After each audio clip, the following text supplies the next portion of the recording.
There are days when life appears to flow like a gentle river, predictable and quietly humming under the surface, but then someone steps onto its banks and the water stirs with a current you thought you'd forgotten. That morning, the kitchen was filled with the familiar scent of brewed coffee and freshly ironed linen, my routine carried out in practiced silence. My husband, ever punctual, checked the locks, gathered his keys, and kissed my cheek absent-mindedly before vanishing behind. The door lost to the hum of the world outside. The echo of his footsteps barely faded before I caught sight of the suitcase in the hallway, a suitcase I hadn't placed there. I remember how my heart skipped, how every sound in the house became amplified, every shadow in the hallway stretched longer. The air itself seemed to contract. He entered quietly, almost apologetically, the son from my husband's first marriage, a man now, not the boy I remembered from old photographs. His presence filled the space between us with a mixture of curiosity and something I refused to name, not at first. We exchanged only a few polite words. His voice was calm, almost weary, yet his eyes traced the kitchen, my figure, the ordinary world he was now re-entering. There was a heaviness in him, as if he carried with him not just the fatigue of travel but something deeper, an unspoken defeat. He explained haltingly that circumstances had forced him to move in for a while. I tried to hide my surprise, the subtle discomfort that bloomed under my skin. My husband's voice echoed in my memory. He had mentioned his son's troubles, but never in detail, as if fearing to break the fragile glass of our current life. I found myself studying our guest over breakfast, the angles of his face, the tiredness around his mouth, the newness of his adult frame, how he barely touched the food. He thanked me, awkwardly, for letting him stay, and I smiled as graciously as I could, trying not to betray the storm of thoughts gathering beneath the practiced calm of my features. The day unfolded slowly. The house, which had always been a place of comfort and quiet predictability, was suddenly different. Every object seemed to have shifted slightly. I watched him as he tried to make himself small in our living room, setting his things down with a carefulness that spoke of not wanting to impose. Yet the space between us felt charged, a silent communication humming under the polite surface. My mind kept drifting, tracing the outline of his presence, the way he moved, careful, reserved, but there was an undercurrent in his glances I could not ignore. I noticed myself lingering longer in front of the mirror that evening, brushing my hair with more care than usual, adjusting the neckline of my blouse. It wasn't for my husband, who would soon be home. I tried to convince myself it was simple hospitality, the desire to welcome a guest, but I knew better. There was a restlessness in my hands, in my thoughts, as if some long-ignored frequency had been dialed up again. When my husband returned, the atmosphere shifted. The three of us made small talk, our voices filling the room with words that seemed heavier than usual. I watched them interact, father and son, both a little stiff, both navigating the new geometry of our home. My husband was gracious but distracted, and his son remained on the periphery, never quite at ease. I felt myself standing between them, literally and otherwise, sensing the old fractures beneath the polite surface. That night, as I lay beside my husband, I found myself awake long after he drifted to sleep. The room felt smaller, the silence deeper, and my thoughts ran wild through every detail of the day. The unexpected suitcase, the hesitant gratitude in our guest's voice, the glances that lingered just a moment too long. I wondered, not for the first time, how easy it is to mistake comfort for happiness, routine for fulfillment. My body pressed into the sheets, and I listened to the distant sound of footsteps in the hallway, soft, careful, but undeniably present. When dawn came, it brought no clarity, only the promise that everything in our home would feel different from this day on. I stood by the window, tracing the outline of the garden with my eyes, wondering how many secrets could bloom in such ordinary soil. I didn't know what would come next, but beneath my calm exterior, a silent anticipation began to grow. An ache both thrilling and terrifying, like the hush before a summer storm. Morning slipped quietly into the house, its light creeping over the kitchen floor as if testing the boundaries of a new arrangement. The sense of displacement from the day before hadn't faded. In fact, it had sharpened, settling into the walls, the air, the glances exchanged over coffee and toast. My husband left earlier than usual for work, muttering about a conference call and traffic, leaving me and our guest in an unexpected stillness. The sound of his car pulling out was a door closing behind routine, leaving only uncertainty in its wake. He offered to help with the groceries. A simple act, yet it felt suddenly intimate. I hesitated, glancing at my reflection in the hallway mirror, checking the line of my dress, the fall of my hair. There was no reason for nerves, I told myself, but my pulse betrayed me as we stepped into the bright morning. The sun painted everything in sharp relief. His profile at the wheel, the casual strength in his hands as he drove, the way his silence filled the space between us. I found myself narrating directions, sharing anecdotes about the neighborhood, filling the car with stories to keep from noticing the quiet heat in his gaze when I paused.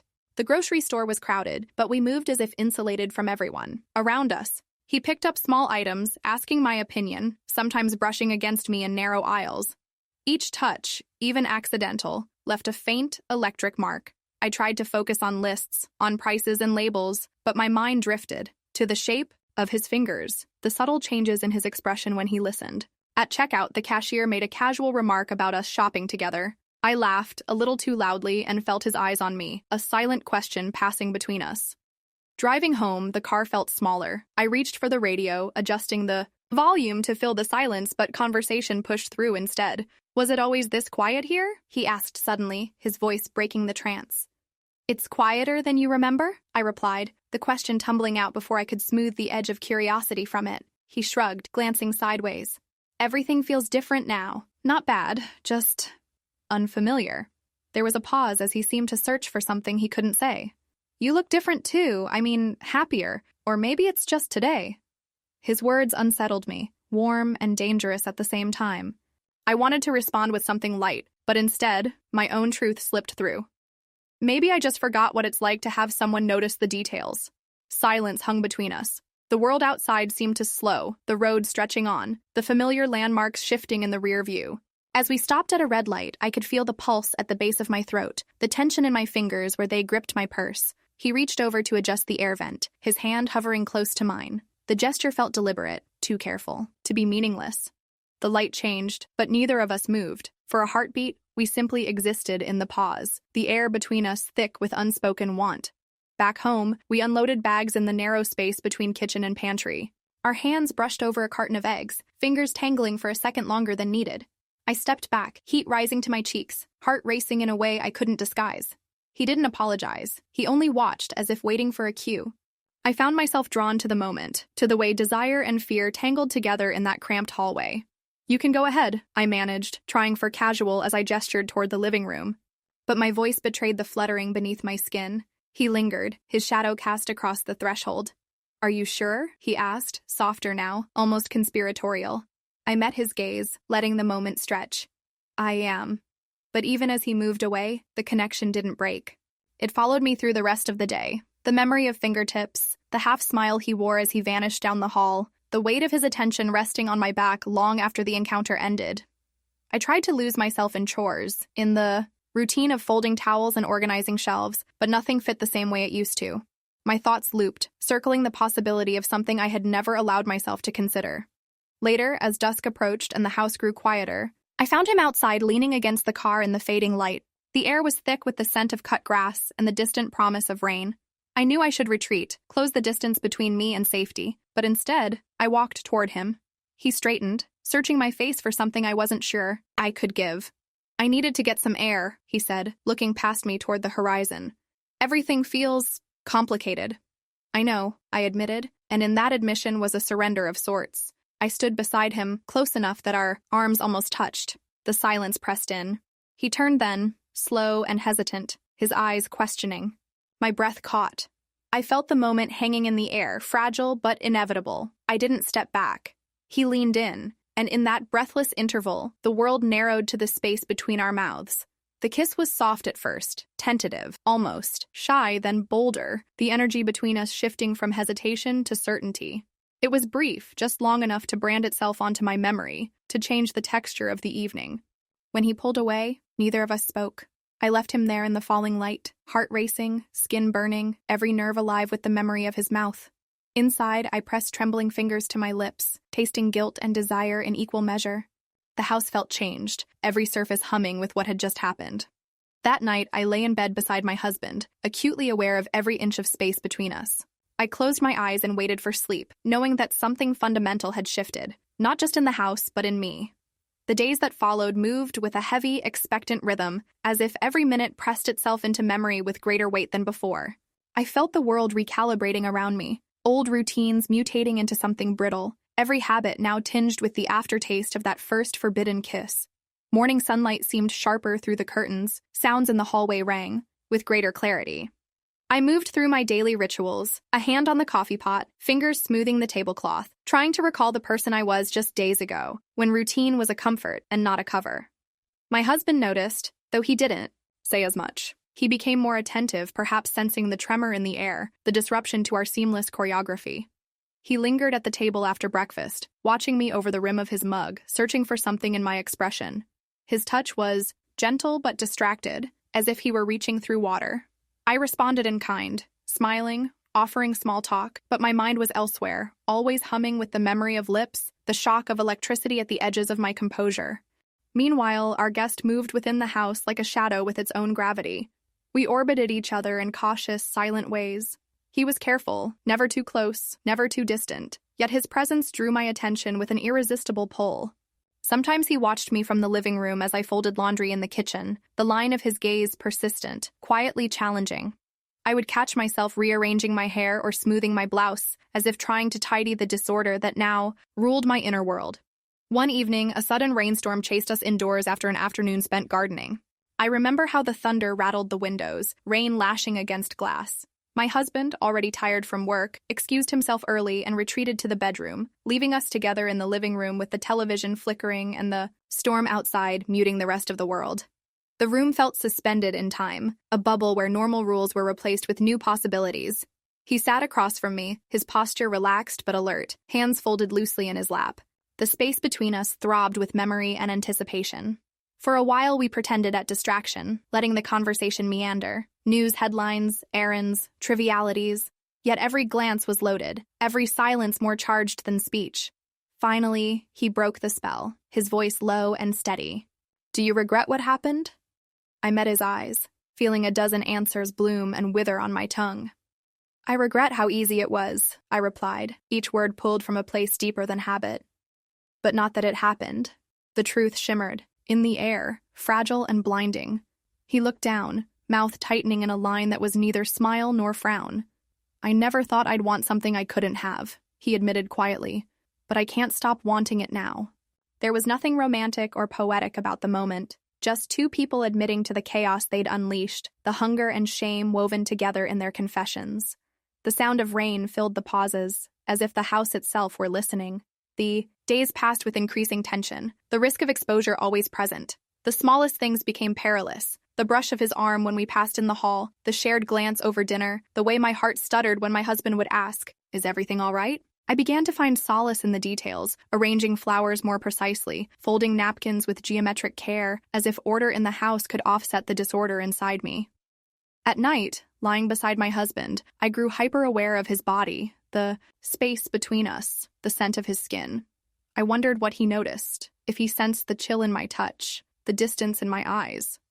Sometimes I'd turn to him, hoping that physical closeness would bridge the widening gulf, but our bodies moved, together in a way that felt like rehearsal rather than revelation. His hands were warm, familiar, yet my own skin felt unmoored, hungry for a kind of attention I could not ask for. One morning, as I dressed, I lingered over my choice of lingerie, selecting something silk and pale that made me feel at once exposed and concealed. The act was both rebellion and surrender, a secret I carried under my clothes, visible only to me. I found myself seeking his eyes, watching for a flicker of recognition, a secret smile shared across the room. The tension grew, unbearable. Even mundane interactions felt electrified.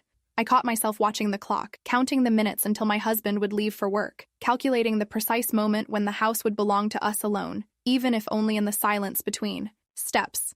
One afternoon, the doorbell rang. A neighbor, the kind who appeared unannounced with gossip and forced cheer. She stood in the doorway, her eyes darting over my shoulder, her tone inquisitive.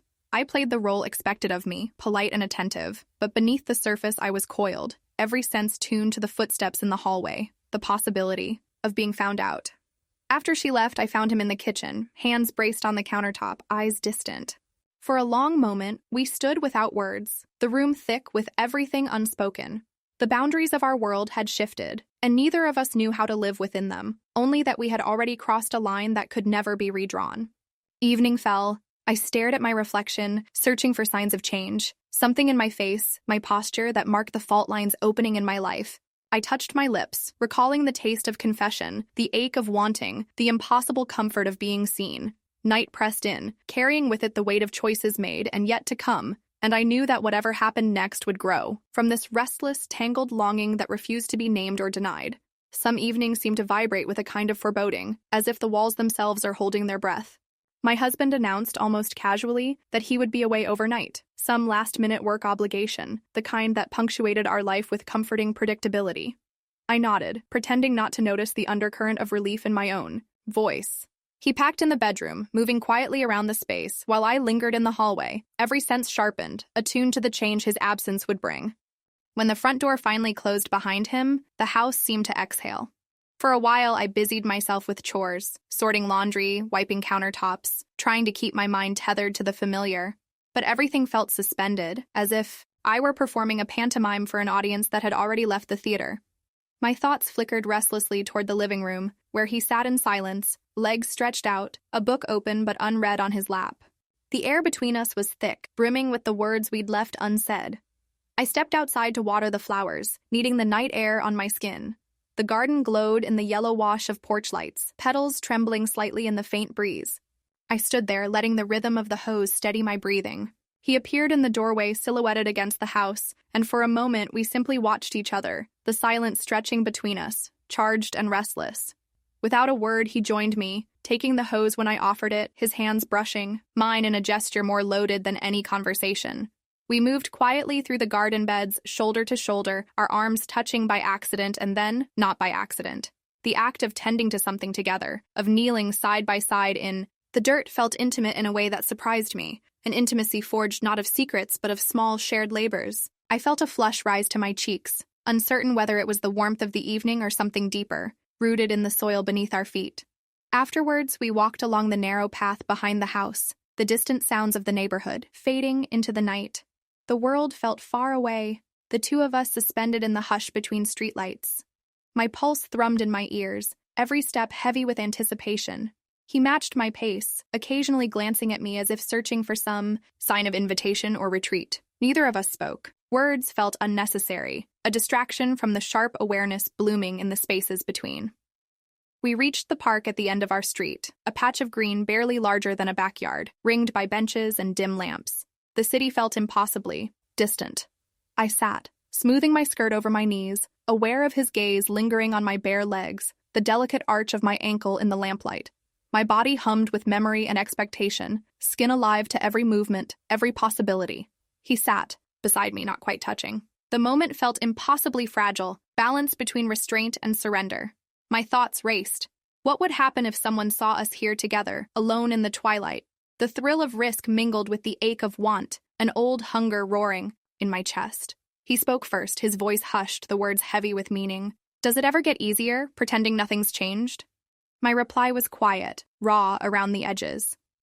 No, but it gets harder to remember why you should keep pretending. The confession lingered in the air, vulnerable and real.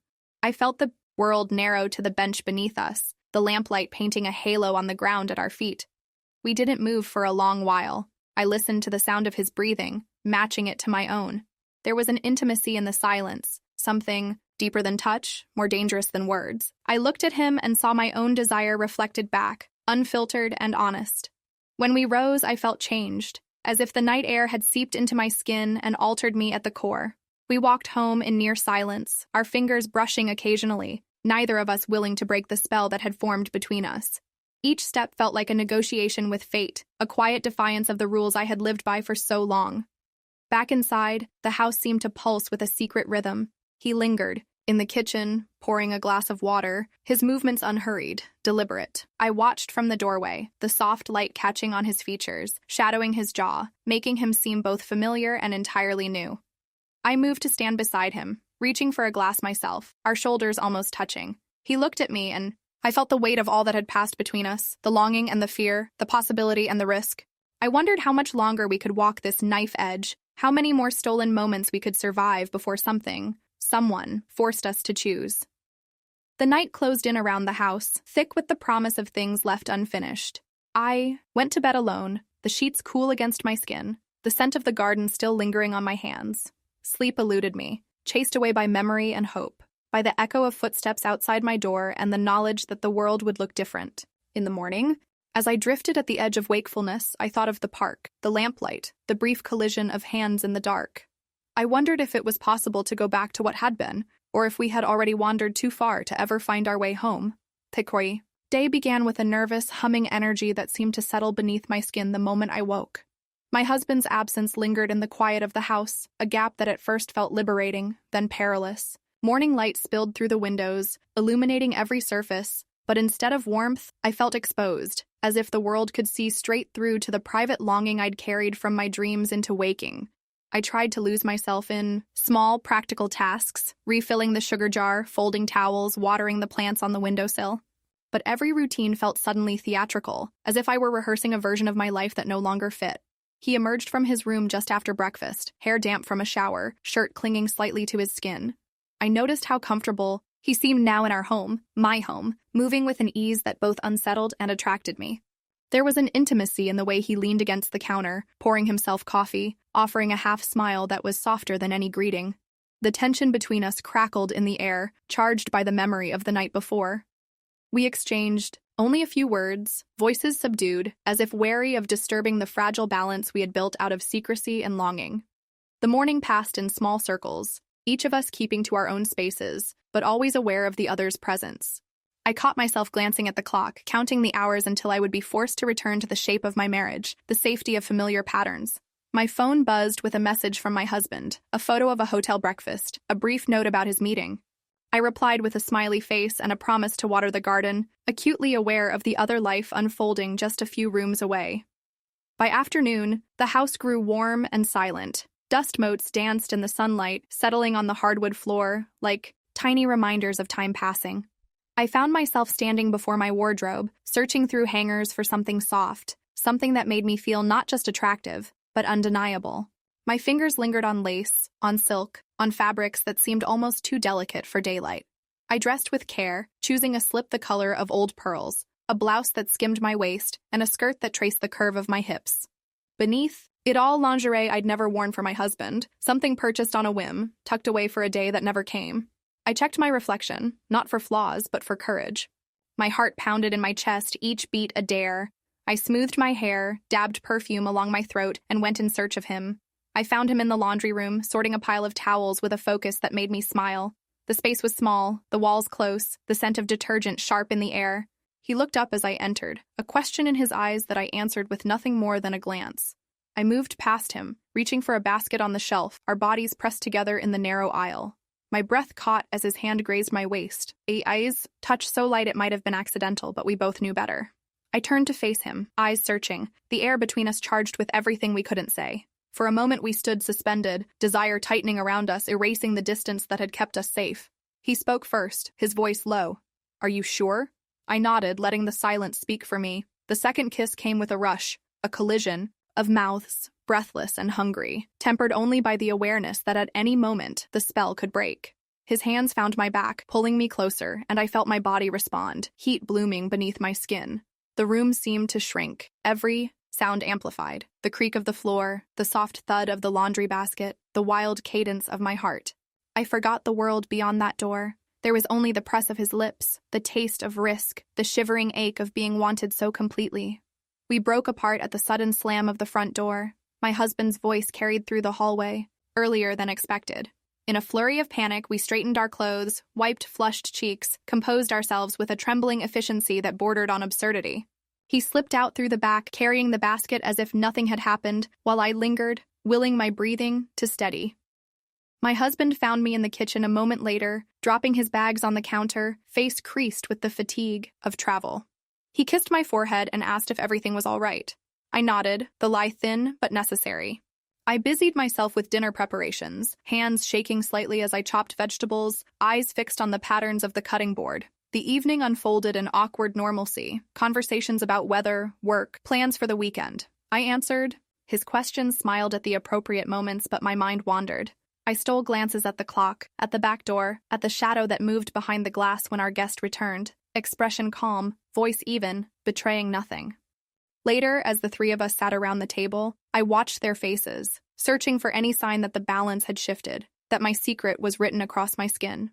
The conversation ebbed and flowed, my husband telling stories from his trip, our guest nodding politely, laughter bubbling up at all the right moments. Underneath it all, my body thrummed with memory and anticipation, my mind replaying the heat of the afternoon, the near catastrophe of discovery.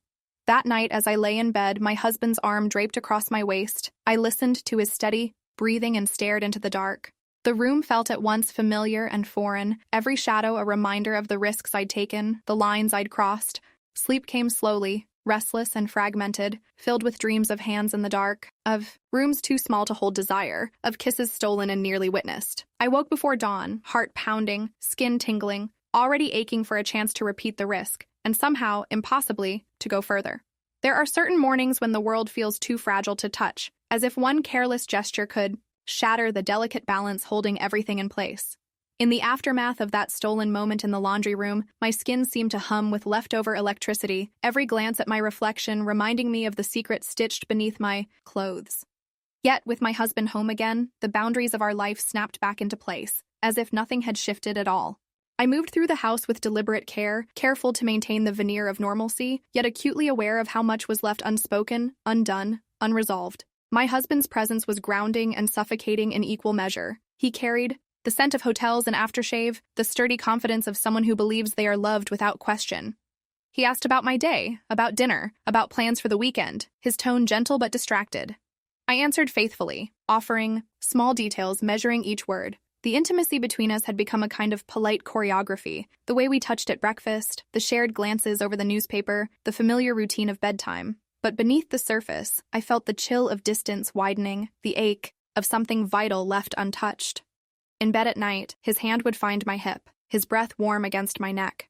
Sometimes I yielded, hoping to summon back the comfort we once shared, but the connection felt threadbare. His movements were loving, familiar, but my own body seemed to recoil, craving something that could not be named in the soft darkness of our room. When I closed my eyes, I saw another face, felt another touch. I hated myself for the comparison, for the way my mind betrayed me, even as my hands went through the motions of intimacy. Days passed in a slow, careful blur.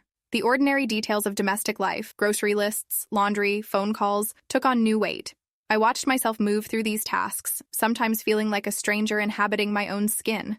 My reflection seemed sharper, older, hungrier. I found myself reaching for things I hadn't worn in years, a silk robe, a slip with lace at the hem, a perfume I'd nearly forgotten. Dressing became an act of quiet rebellion, a reminder of the woman I was beneath the shell of routine. He noticed, of course, our guest. He watched from a distance, his gaze lingering when he thought I wasn't aware. There was a gravity between us now, a wordless understanding that needed no rehearsal. Sometimes we passed in the hall, our arms brushing, the brief contact sending a shiver down my spine. At dinner, he would catch my eye, and for a split second, the world shrank to just the two of us, the rest of the room dissolving into static. We spoke little, but the silences between us were alive with meaning. One afternoon, as I sat in the garden pruning dead leaves, he joined me, kneeling beside the flower bed with a careful distance between us. For a long time we worked in tandem, the sound of clippers and birdsong filling the space where conversation might have lived. Finally, he spoke, voice barely above a whisper. "It's getting harder to pretend," he said, not looking at me. I kept my gaze on the roses, cutting a faded bloom. "I know, but I don't know what else to do." He hesitated, fingers tracing the edge of a leaf. "We could leave, start over, if that's what you want." The words caught me off guard, settling in the pit of my stomach like a stone.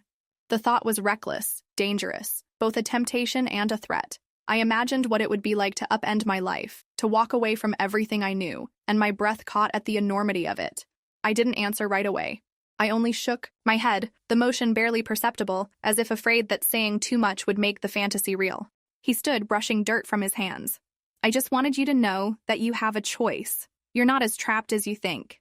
That night, after dinner, my husband retreated to his office, papers spread across the desk, the hum of his computer filling the hallway.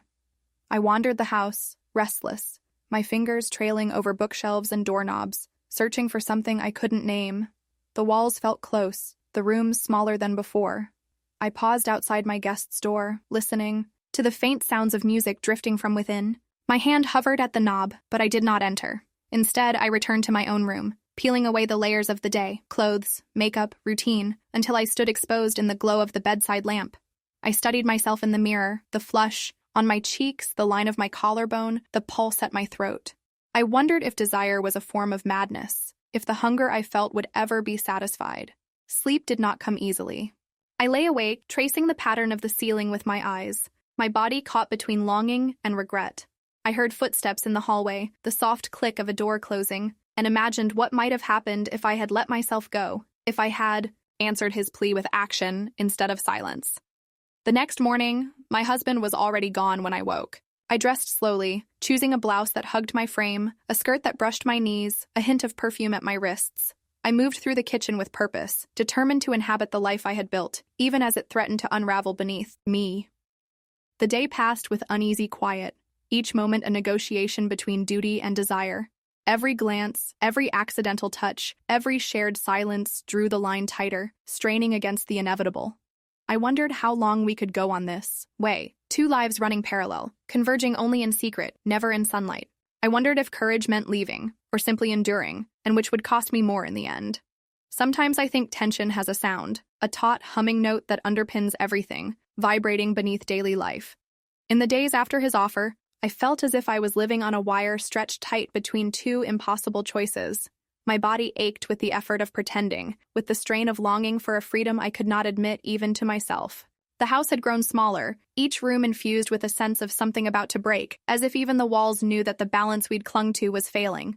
My husband, meanwhile, became oddly attentive. He watched me in the mornings with a focus that made me uneasy, lingering over coffee, inventing errands that brought him home in the middle of the day. He began asking questions about small things. Had I called the plumber? Did I see the neighbor's new car? What did I do with my afternoon? His tone was light, even affectionate, but I sensed the sharpness beneath it. I realized that I'd underestimated his intuition. He felt the shift in our home, even if he could not name its cause. One evening, as I set the table for dinner, I noticed my husband watching us, the way our guest handed me a plate, the brief touch of our fingers. The air thickened. My heart stumbled in my chest. Later, as I cleared the dishes, my husband's voice startled me from my thoughts. "Did you ever think our lives would become so crowded?" he asked, not looking at me directly. I hesitated, hands sunk in warm water, searching for words that wouldn't betray me. "Sometimes it feels that way," I admitted. "But maybe it's not all bad." He was silent for a moment, and when he spoke again, his tone was measured, almost gentle. "I trust you. I always have." Guilt crashed over me, hot, suffocating, absolute. I turned away, blinking rapidly, pretending to wipe a spill from the counter. I wanted to confess, to pour the whole truth out onto the table between us, but the words caught in my throat, too dangerous to speak. That night, my sleep was fractured. I drifted in and out of shallow dreams, waking with a start at the smallest sound. I imagined my husband pacing the house, searching for signs, traces of perfume, a shirt out of place, the echo of a laugh that didn't belong to him. The possibility of exposure pressed on my chest like a weight. Each moment with our guest was now a gamble, the stakes rising with every sidelong glance, every muted conversation. The next day dawned gray and restless. I lingered at the kitchen window, watching the neighbor's dog chase its own shadow, searching the sky for something to anchor me.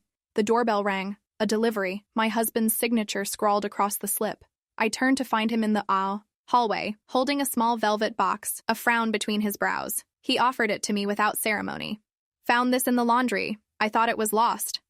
I took the box with trembling hands, snapping it open to reveal a necklace. Delicate, gold, my own, long forgotten in the rush of the past weeks. But what startled me was the note folded inside, one I'd tucked away for myself, a reminder scrawled in hurried script, "Meet me at midnight, by the garden gate." It was not meant for my husband's eyes, not for anyone's really, a relic of a night stolen and nearly forgotten. He watched me, and in his eyes was a question I could not answer. I felt my composure fray at the edges, panic fluttering beneath my skin. "I must have dropped it when I was rushing," I stammered, forcing a smile. "Thank you." He nodded, but suspicion lingered on his face, the certainty that some puzzle piece was missing. The rest of the day unfolded with a tense politeness, each of us moving through the house with practiced care. Our guest was quieter than usual, sensing the change, his glances briefer, his laughter subdued. That evening, as the house settled into silence, I found myself at the garden gate, unable to resist the compulsion. The air was cool, scented with cut grass and the tang of impending rain. I waited, heart racing, knowing the risk, knowing that anything could happen, that discovery was now only a matter of time. He joined me there, quiet as always, eyes full of worry and wanting. For a long moment, we stood in the shadows, words failing us. "I can't keep doing this," he whispered, voice raw with urgency. "It's destroying me." I reached for his hand, fingers trembling. "I don't know how to stop. I don't want to." For a second, the world narrowed to the closeness of our bodies, the brush of breath, the desperate hunger that came from knowing what could be lost. But footsteps sounded from the house, a warning, a summons. We broke apart, the moment shattering. I hurried inside, heart pounding, face flushed with fear and longing. That night, sleep eluded me entirely. I stared at the ceiling, haunted by the truth, by the knowledge that all of this was coming to a head, that soon someone would have to choose, and nothing would ever be the same. The house moved through the next days with the hush of something, waiting to be broken. I felt it in every closed door, every footstep on the stairs, a gathering of silence like air before a storm. My own restlessness made it hard to stay still. I spent hours cleaning already spotless counters, rearranging flowers that wilted in their vases too quickly, washing and rewashing clothes just to busy my hands. Even the smallest sounds, the ticking of the hallway clock, the whir of the refrigerator, felt amplified, reminding me that our time inside this fragile order was running out. I avoided mirrors but still caught glimpses of myself in windows and polished surfaces, searching for clues that might reveal what I had become. My eyes seemed brighter, my movements sharper, yet I felt hollowed out by longing and the weight of secrets. I dressed with an absent-minded care, slipping on clothes that hugged my body more closely than before, brushing perfume behind my ears that lingered in the air long after I'd passed through a room. It was a silent language, one I spoke only for myself and for the one who saw me most clearly. Every conversation with my husband grew more careful, edged with suspicion and tenderness in equal measure.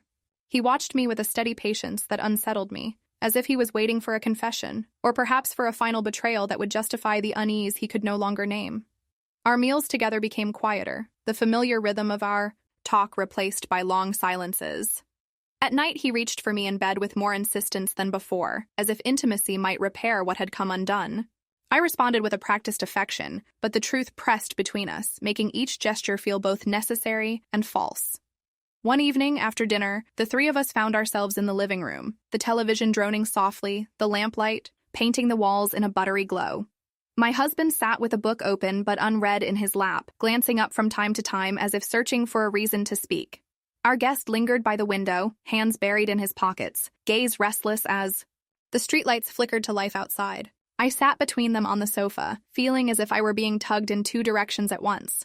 At last, my husband cleared his throat and spoke, his words deliberate. "Do you think we're happy, the three of us in this house?" His question caught me off guard. I searched his face for irony, for accusation, but found only a weary curiosity. I hesitated before answering. Happiness looks different for everyone, I think. Sometimes I'm not sure I even remember what it's supposed to feel like. He smiled, but it was a sad smile, the kind that recognized the distance in my voice. Our guest shifted beside the window, finally turning toward us, his voice unexpectedly steady. "Maybe it's not about happiness," he said, looking straight at me. "Maybe it's about being honest, with yourself, with everyone else." The silence that followed was heavy. My husband returned to his book, jaw tight, while I felt my heart rattling in my chest, the sense of impending change sharpening every sensation. When the moment broke, I excused myself, escaping to the garden, where dusk softened the edges of the world and the first stars appeared. He found me there, footsteps light on the grass. I didn't look at him at first, afraid of what might spill from me if I met his eyes. But he stood close enough that I could feel his warmth, and eventually I turned, letting the night air clear my thoughts. He spoke softly, words threaded with regret. "This can't go on. You know that." I nodded, hugging myself. "I know, but I don't know how to end it, or if I even want to." He was quiet a long moment. "Your husband loves you, even if it's not the kind of love you want. I can't be the reason everything falls apart for you." The wind picked up, swirling leaves around our feet. I wanted to argue, to plead, but the words wouldn't come. Instead, I closed the distance between us, resting my forehead against his shoulder. We stood like that until the porch light flickered on, a silent summons back to reality. Inside, my husband was waiting. The three of us exchanged polite goodnights, each retreating to our separate corners of the house, the air still charged with everything unsaid. I lay awake, staring at the shadows dancing on the ceiling, replaying every word, every glance, every accidental touch.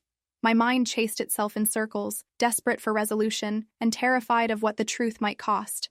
I realized then that, Love or longing or whatever had grown between us was never meant to be gentle. It was raw and consuming, demanding a price I wasn't sure I could pay. The hours before dawn stretched thin and restless, filled with the sense that tomorrow would bring a reckoning, and that soon I would have to choose between the safety of what I knew and the danger of what I truly wanted. By the time morning found its way through the curtains, the world felt like it had already moved on without me. The air in the house was dense with the aftertaste of what could not be undone, and my own reflection in the bathroom mirror was a study in exhaustion and uncertainty. I moved through the rituals of the day, coffee, the crack of eggshells, the low hum of the radio, as if these small acts could build a dam against the flood of consequence that was, at last, unavoidable. My husband left early, an urgent meeting pulling him away before sunrise. His goodbye was almost tender, the briefest touch on my shoulder, a look I could not decipher. When the door closed behind him, the house shrank into a hush, thick and expectant. I lingered in the quiet, heart galloping at every distant sound, waiting for the next inevitable fracture. He found me in the kitchen just after breakfast, eyes heavy, voice hoarse from too little sleep. The distance between us was charged, not just with longing, but with the gravity of everything unsaid. I poured him coffee, my hands trembling, acutely aware of the finality settling over the morning. We sat at the table, the silence punctuated, only by the tick of the clock. At last he spoke, his words careful, as if rehearsed. "I'm leaving today. I have to go. It's not because of you. Or him. It's just, I can't stay here anymore." I felt the world tilt, my breath catching. "Where will you go?" He shook his head, a small, sad smile. "I don't know, but I need to figure out who I am, away from all this." I wanted to plead with him, to ask him to stay, but the words tasted false. The truth was, I had known this ending was coming, had felt it gathering in every stolen glance, every brush of fingertips, every moment of dizzying hope and dread. All that remained was to let it play out, to honor the ache rather than fight it. He stood, pausing just long enough for our eyes to meet. The silence between us was full, of regret, of gratitude, of the stubborn, bruised tenderness that comes from wanting what you cannot keep. I followed him to the hallway, my fingers grazing his sleeve, memorizing the shape of his shoulder, the scent that clung to his skin. There were no final declarations, no promises, just a long, steady look and the soft sound of the door opening, then closing as he stepped out into the uncertain morning. After he left, the emptiness in the house became a living thing.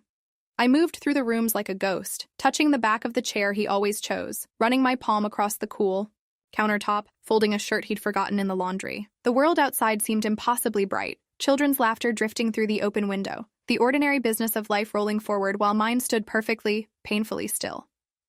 When my husband returned that evening, he didn't ask where I'd been or why the house was so quiet. He hung his coat, made tea, told me about a small success at work. I listened, nodding at all the right moments, feeling the space between us expand and contract with every word. There was no confrontation, no outburst. Only a silent agreement that what had broken inside our home could not be named, could not be repaired, not by confessions nor apologies, nor the stubborn endurance that had once defined our marriage. Night fell, and I stood at the window, watching the pale arc of headlights drift by, my thoughts circling back to what had been lost and what had, against all sense, been found. I thought of him, of the way he had looked at me that last morning, the way his leaving had felt both like a mercy and a punishment. I touched the necklace at my throat, a gift from another life, and wondered if I would ever again feel that electric ache of possibility. Sometimes, when the house is quiet and the world outside holds its breath, I catch the echo of footsteps in the hallway, or a shadow passing in the corner of my eye. Memory and longing become the same thing. I do not know what comes next. I only know that I am not the woman I was before, that the lines of my life have shifted, and I must find a way to live in the uncertain space that remains, haunted by the memory of a love too dangerous to last but too powerful to forget.